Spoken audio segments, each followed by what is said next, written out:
اللهم صل على سيدنا شفيعنا مولانا محمد كما تحب وترضى بأن تصلي عليه صلی اللہ علیہ وسلم۔ نبی اور آل نبی پر پھر ایک مرتبہ آواز بلند درود پاک پڑھیں۔ اللہم صل علی سیدنا شفیعنا مولانا محمد معدن الجود والکرم منبع العلم والحلم والحکم وآلہ واصحابہ وبارک وسلم۔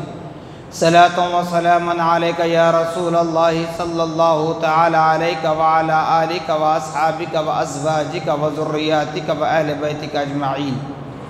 سبحان ربک رب العزة عما یصفون وسلام علی المرسلین والحمد للہ رب العالمین۔ الحمدللہ، تمام تعریفیں اس ذات اقدس کے لیے ہیں جو سارے عالموں کا پروردگار ہے، جس نے ساری کائنات کو پیدا فرمایا، ساری کائنات کو روزی دے رہا ہے، میدان محشر کا مالک و مختار ہے۔ یقیناً اس خدا رب ذوالجلال کا بڑا ہی شکر احسان عظیم ہے کہ اللہ رب العالمین نے ہم اور آپ کو اپنی تمام پیدا کردہ مخلوقات میں انسان بنا کر پیدا فرمایا، اشرف المخلوقات کے درجے سے سرفراز فرمایا۔ اللہ جل مجدہ کا بڑا ہی شکر احسان عظیم ہے کہ رب کعبہ نے ہم اور آپ کو اپنے نبی مکرم، رسول محتشم، صاحب لولاک، باعث تخلیق کائنات، فخر موجودات، حضور تاجدار مدینہ حضرت محمد مصطفیٰ احمد مجتبیٰ صلی اللہ تعالی علیہ وسلم کی امت بابرکت میں پیدا ہونے کا اعزاز بخشا۔ صاحبو، جیسا کہ آپ جانتے ہیں کہ ماہ مبارک ربیع الثانی کا مہینہ کہلاتا ہے، 11ویں شریف کا مہینہ کہلاتا ہے۔ گزشتہ جمعہ آپ نے سماعت فرمایا کہ ہم 11ویں کیوں کرتے ہیں، کیونکہ پیران پیر روشن ضمیر ہیکل نورانی قندیل سمدانی محبوب سبحانی حضرت شیخ عبد القادر جیلانی رحمۃ اللہ علیہ، آپ کی نہ ولادت ہے نہ وفات ہے، میں نے اس سے پہلے کہہ دیا۔ تو 11ویں ہم کرنے کا مقصد وہ بھی آپ کو بتلایا گیا کہ آپ جو اہتمام کیا کرتے تھے، آپ جو شب بیداری کیا کرتے تھے، آپ جو ذکر و اذکار میں مصروف مشغول رہا کرتے، تمام انبیاء علیہم السلام اجمعین کی معراج کا ذکر خیر کرتے ہوئے 12 تاریخ کا سورج جب نمودار ہوتا ہے، اس وقت صبح صادق کے وقت پیارے آقا محمد الرسول اللہ صلی اللہ تعالی علیہ وسلم کی ولادت بسعادت کی خوشیوں کا اہتمام ہوتا۔ تو معلوم ہوا کہ ہم 11ویں کرتے ہیں غوث اعظم کے نام سے، لیکن دراصل وہ پیارے آقا کی میلاد منائی جاتی، اس وقت بھی پیارے آقا کی میلاد منائی جاتی ہے۔ اور ایسے ہی جو میں نے کہا کہ 11ویں کرنا کسی صورت میں، کسی زمانے میں کبھی بھی غلط نہیں ہے، کیونکہ ہم اہل سنت والجماعت جو اللہ رب العالمین کی ذات مقدسہ کو بیان کرنے کے لیے، توحید بیان کرنے کے لیے ہم بیٹھنا چاہیں تو یاد رکھ لیں، جتنی لاکھ عبادت ہم کر لیں، پیارے آقا صلی اللہ تعالی علیہ وسلم کے بغیر اللہ کی بارگاہ میں قبول ہونا امپاسبل ہے، ناممکن ہے۔ کیوں ناممکن ہے؟ اس لیے دین اسلام اللہ کا بنایا ہوا دین ہے، لیکن دین اسلام کو عام کرنے والے کون؟ پیارے آقا محمد الرسول اللہ صلی اللہ تعالی علیہ وسلم۔ دین اسلام کو عام فرمایا، پھر قرآن پاک لے کر آئے رب کی جانب سے، رب کا کلام لے کر آئے اور لوگوں کو سمجھایا۔ الذین آمنوا وکانوا یتقون، اللہ تعالیٰ فرما رہا ہے قرآن میں، نبی نے پڑھ کر سنا دیا، سمجھا دیا، صحابہ نے سمجھا، سلسلے وار ہم تک آ پہنچا۔ الذین آمنوا وکانوا یتقون، اس کا وٹ ٹو وٹ لفظی ترجمہ دیکھ لیں۔ الذین جو لوگ، آمنو ایمان لائے، وکانوا اور گامزن تھے، یتقون اپنی تقوی و پرہیزگاری میں، یہ وٹ ٹو وٹ ترجمہ ہوا۔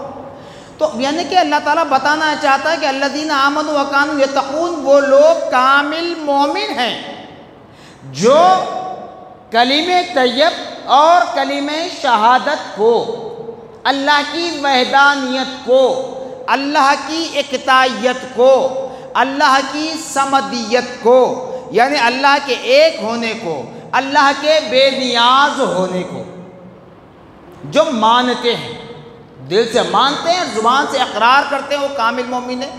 لیکن پھر قرآن فرما رہا وَيَتَّقُونَ، متقی بھی ہونا ہے، پرہیزگار بھی ہونا ہے۔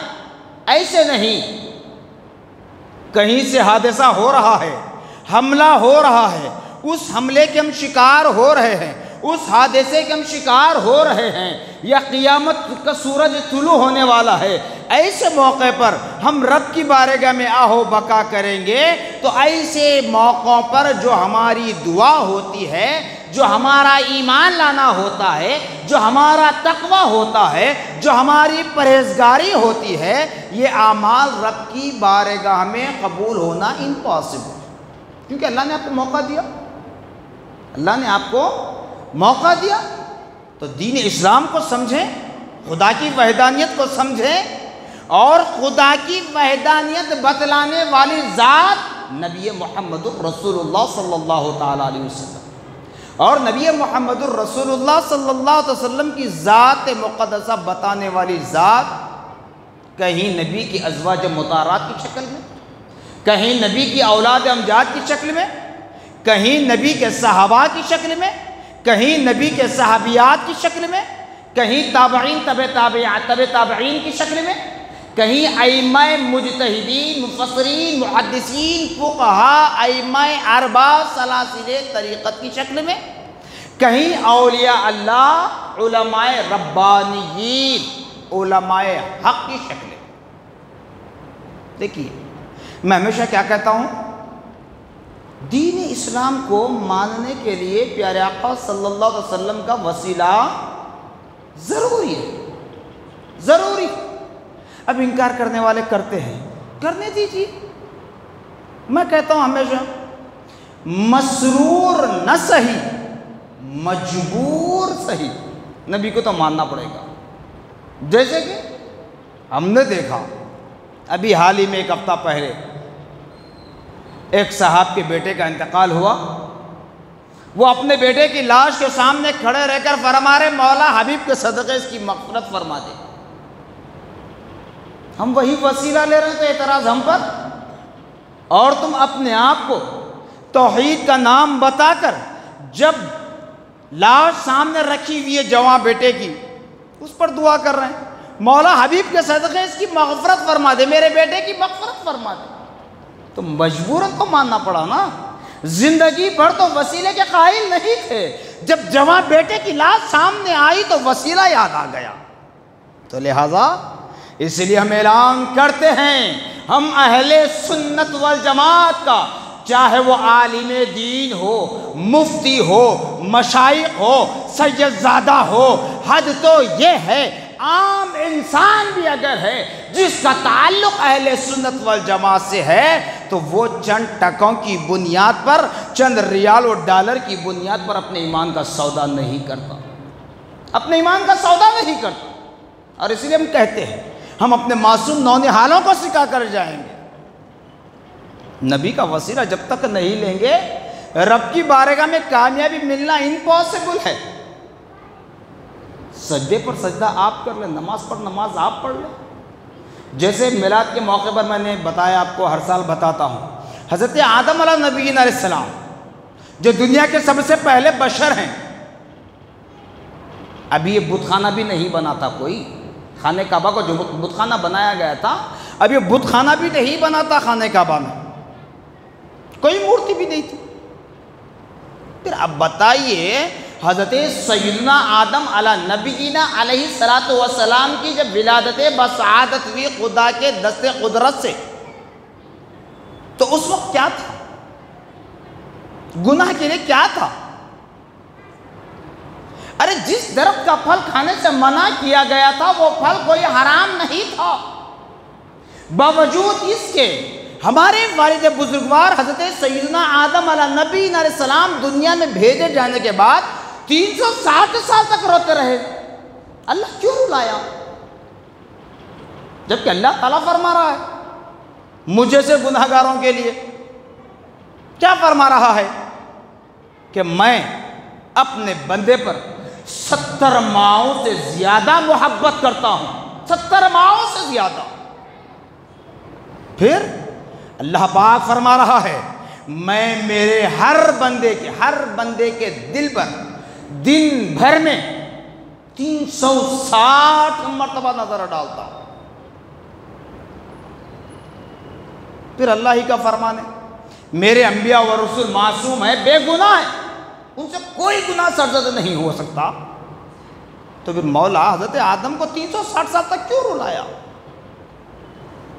تو بات آخر میں کیا واضح ہوئی؟ حضرت بانی جامع نظامی علیہ رحمۃ اللہ نے کیا تعریف فرمایا؟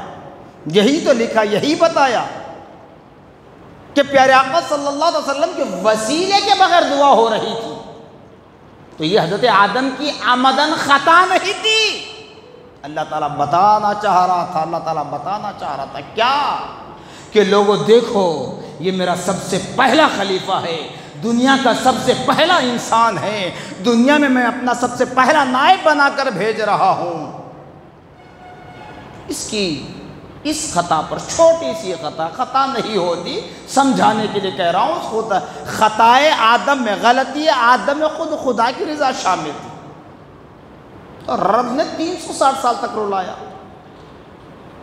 جب 360 سال ہو گئے، خدا کی قدرت کو برداشت نہیں ہوا، گوارا نہیں ہوا، اتنا عرصہ ہو چکا، تو اب حضرت آدم کی آنکھوں سے وہ پردہ اٹھایا گیا، جہاں جنت کی سیر کرائی گئی تھی، لا الہ الا اللہ محمد الرسول اللہ لکھا ہوا تھا، تو حضرت آدم کے سامنے جب پردہ اٹھا تب بھی اس کو کلمہ پڑھ کر کہہ سکتے تھے مولا کلمے کے صدقے میری توبہ قبول فرما لے،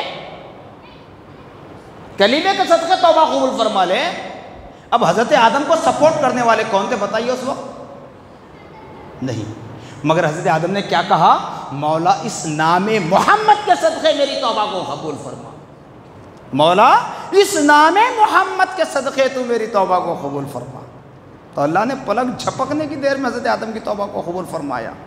تو بتاؤ آپ اور ہم کہاں گنے جائیں گے، کہاں شمار ہوں گے جو بغیر وسیلے کے جانا چاہتے ہیں؟ میں نے بارہا کہا وسیلے کے بغیر کیا چیزیں، بتائیے مجھے کون ایسا بندہ ہے جو بغیر وسیلے کے پیدا ہوا؟ میں نے بارہا کہا، یہ مثال ہمیشہ ہر جگہ دیتا ہوں، 2 جنٹس مل کر اولاد پیدا کر سکتے، 2 لیڈیز مل کر اولاد پیدا کر سکتے، کوئی سائنٹسٹ، کوئی ڈاکٹر، کوئی سرجن، کوئی ایسا ہے؟ نہیں، وسیلہ ضروری ہے، اپوزٹ جنس ہونا ہے، وسیلہ ہونا ہے۔ جب تک وہ وسیلہ نہیں ملے گا تب تک کوئی پیدا نہیں ہوتا۔ جبکہ حضرت آدم کے دور میں ہم اہل سنت والجماعت کیوں اتنا ڈٹے ہوئے؟ اسی لیے حضرت آدم علیہ نبی علیہ السلام کے دور میں سگے بھائی بہن کے درمیان رشتہ جائز تھا، حلال تھا، آج حرام ہے۔ اس وقت کیوں جائز تھا، آج کیوں حرام ہے؟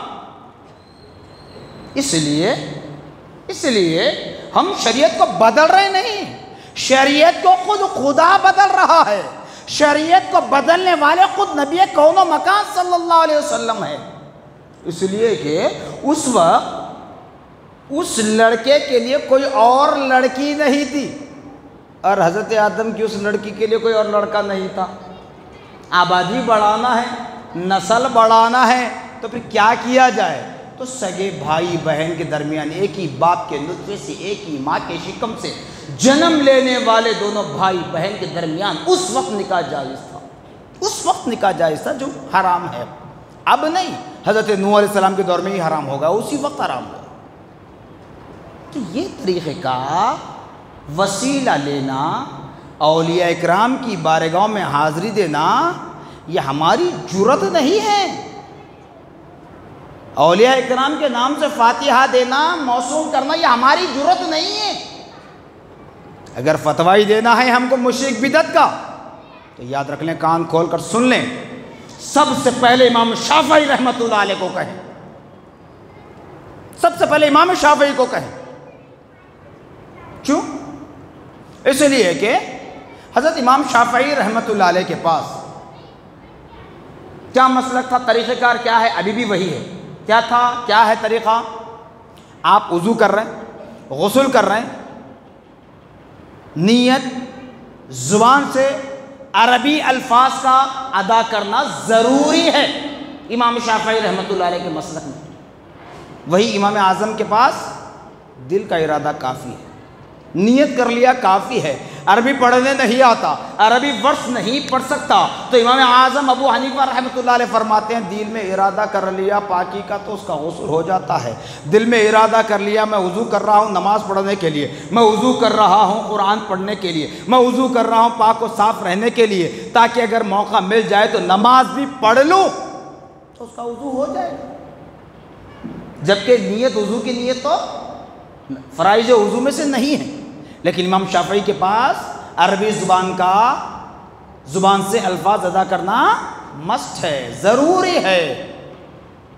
تو وہ امام شافعی رحمۃ اللہ علیہ، چاروں جو مسلک ہے نا ہمارے مسلک حنفی، شافعی، مالکی، حنبلی، یہ چاروں مسلک برحق تمام کے تمام پیارے آقا محمد الرسول اللہ صلی اللہ علیہ وسلم کے سنتوں پر عمل ہے۔ کبھی نبی نے یہاں سختی کے ساتھ تاکید کی، کبھی نبی نے یہاں سختی کے ساتھ تاکید کی، کبھی نبی نے نرمی کو بھی اختیار کیا۔ تو چاروں امام ائمہ حضرات چاروں طریقے کو اپنا لیے تاکہ نبی کی ہر سنت زندہ رہے۔ تو وہی امام شافعی رحمۃ اللہ علیہ،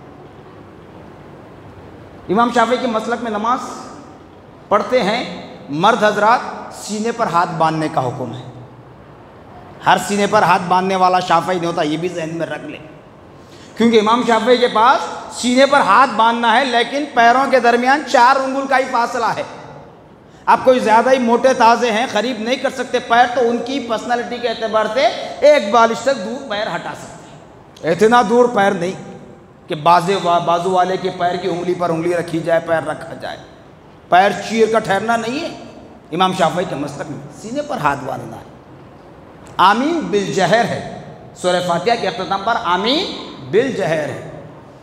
تو امام شافعی رحمۃ اللہ علیہ کو جب اطلاع ملتی ہے امام اعظم ابو حنیفہ رحمۃ اللہ علیہ کے وصال کی، الذین آمنوا وکانوا یتقون، ایمان والے کون ہیں، متقی کون ہیں، پرہیزگار کون ہیں، عابد و زاہد کون ہیں، اللہ والے کون ہیں، اس سے اندازہ لگا لیں۔ تو امام شافعی رحمۃ اللہ علیہ خود ایک مسلک کے فاؤنڈر ہیں۔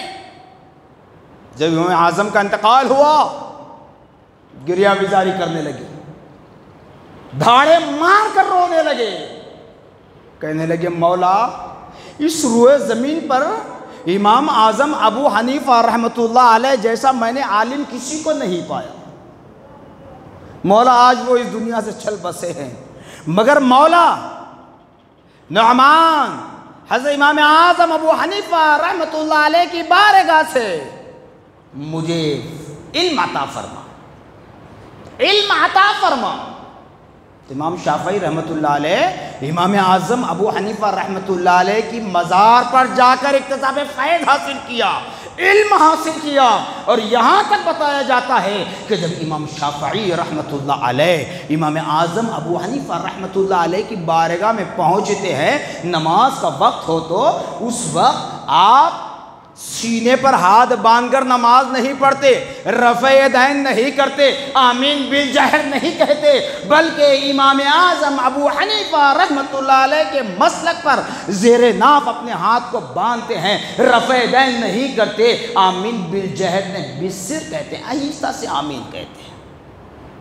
اگر فتویٰ لگانا یہ شعر کا اور بدعت فضول خرچی جو فتوے تم لکھتے ہو نا بیٹھ کر، جو بیان بازی تم دیتے ہو نا، سوشل میڈیا کے ذریعے عوام کو بہکانا چاہتے ہو نا، امام شافعی سے کہو جا کر پہلے، کیونکہ ہم وسیلے والے ہیں، وسیلے سے جانے والے ہیں، ہم اپنے سے نہیں کیا، ہمارے آبا و اجداد نے، ہمارے پرکھوں نے، ہمارے علماء، ہمارے مشائخین، ہمارے سادات کرام نے اپنے سے نہیں کیا، بلکہ بڑوں کو دیکھ کر کیا۔ انظروا الی اسلاف الماضیہ، کہ لوگوں تم اپنے پچھلے والوں کو دیکھو۔ آج تھوڑا بہت ہم پڑھ لیں گے، تھوڑی بہت ایک دو کتابیں پڑھ لیتے ہیں، ایک دو تقاریر سن لیتے ہیں، تو اپنے سے باہر ہوتے ہیں، بے بہرے ہو جاتے ہیں۔ تو بہرحال اولیاء اکرام کی زیارت کرنا یہ غلط نہیں ہے۔ میں ہمیشہ کہتا ہوں، اگر کسی کو کسی ولی کی مزار پر جھکتے ہوئے دیکھو تو فوراً فتویٰ نہ دو، پہلے دیکھو اس کے دل میں نیت کیا ہے۔ سجدے کی نیت ہے حرام ہے، سجدے کی نیت ہے کسی ولی کی مزار پر سر جھکا رہا ہے، سجدے کی نیت سے حرام ہے، تعظیماً جھکا رہا ہے تو یہ اس کی محبت، اس کو حرام نہیں کہہ سکتے، سجدہ نہیں ہوتا جب تک نیت نہ ہو۔ اب کس کے دل میں کیا نیت ہے کون بتا سکتا ہے؟ بتائیے مجھے، آپ کے دل میں کیا ہے، آپ کیا سوچ رہے ہیں، میں بتا سکتا ہوں؟ بڑے سے بڑا جادوگر بھی نہیں بتا سکتا، ذہن میں رکھ لیں، لکھ کر دوں گا، کوئی جادوگر غیب کی بات نہیں بتاتا، صرف اور صرف اس کے سامنے بیٹھ کر جو تم اپنی فکر ظاہر کرتے ہیں نا، جو ٹینشن لے کر بیٹھتے ہیں، ٹپا لگا دیتا ہے، لگ گیا تو کہیں پر لگ جاتا، اب لگ گیا تو اگر میرے سر کا جاہل رہا تو بولے گا ارے کتنے بڑے پیر ہے، کتنے بڑے حضرت ہے، میں بولا بھی نہیں، حضرت میری کیفیت بول دی ہے۔ نہیں بابا، یہ بازاری عامل نہیں، ولی وہ ہوتا ہے جو اپنے آپ کو فنا فی اللہ کر دے، جس کو لباس کا کوئی یہ نہیں رہتا، اچھا کپڑا پہننا اس کی خواہش نہیں ہوتی، کیونکہ وہ اپنے دل کو مردہ کر دیتے ہیں، اچھا کھانا ان کی طبیعت میں نہیں ہوتا، اچھے سے مراد لذیذ غذائیں، سڑا گلا ایک بات کر رہا ہوں، لذیذ غذائیں کھانا، یہ سب ان کے اس میں نہیں رہتا۔ اولیاء اللہ وہ ہوتے ہیں جو فنا فی اللہ جو کر دیتے ہیں نا، جنگل و بیابان میں رہ کر ہماری رہنمائی کر رہے ہیں، وہی اولیاء اکرام کا صدقہ ہے، ہم سانس لے رہے ہیں۔ تو اسی لیے کسی ولی کو برا بھلا کہنے کی اجازت نہیں ہے، اگر عمل نہیں کرتے یہ آپ کا اختیار ہے، آپ کی مرضی ہے۔ فاتحہ، درود، سلام، نیاز 11ویں 12ویں 6ویں کرنا ہے تو کیجئے، آپ کے لیے فائدہ مند ہے، نہیں کرتے تو یہ آپ کی مرضی ہے، فرض واجب تو نہیں ہے، مگر کرنے پر اعتراض کرنا یہ غلط ہے، کیونکہ فاتحہ میں ہوتا کیا، قرآن پڑھا جاتا ہے، سلام ہوتا کیا ہے، نبی کی شان ہو، اولیاء کی شان ہو، سلام پڑھا جاتا ہے، جو سلام نماز میں بھی ہم پڑھتے ہیں، فاتحہ نماز میں بھی پڑھا جاتا ہے، قرآن نماز میں بھی پڑھا جاتا ہے، تو نماز میں رہ کر قرآن پڑھیں گے تو شرک اور بدعت نہیں، فاتحہ شرک بدعت نہیں، سلام شرک اور بدعت نہیں، تو نماز سے ہٹ کر پڑھ تو شرک اور بدعت کیسے ہوتا ہے میرے بھائی، کیسے ہوتا ہے؟ تو بہرحال ان باتوں کو ذہن سے نکال دیں، جتنا ہو سکے اپنی ذاتی صرفے سے جو آپ اہتمام کرنا چاہیں کریں۔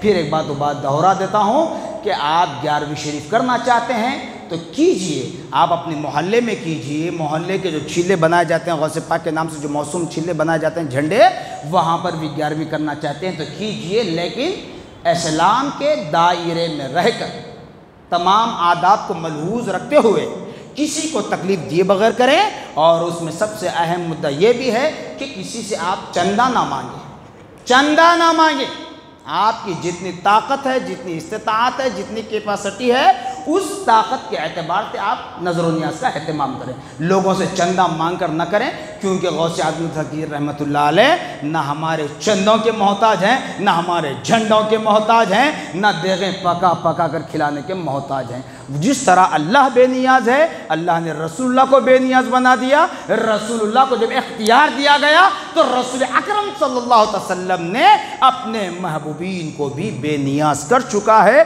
ان کا ذکر خیر کل صبح قیامت تک ہوتا رہے گا۔ جزاکم اللہ خیرا جزا، وآخر دعوانا الحمدللہ رب العالمین۔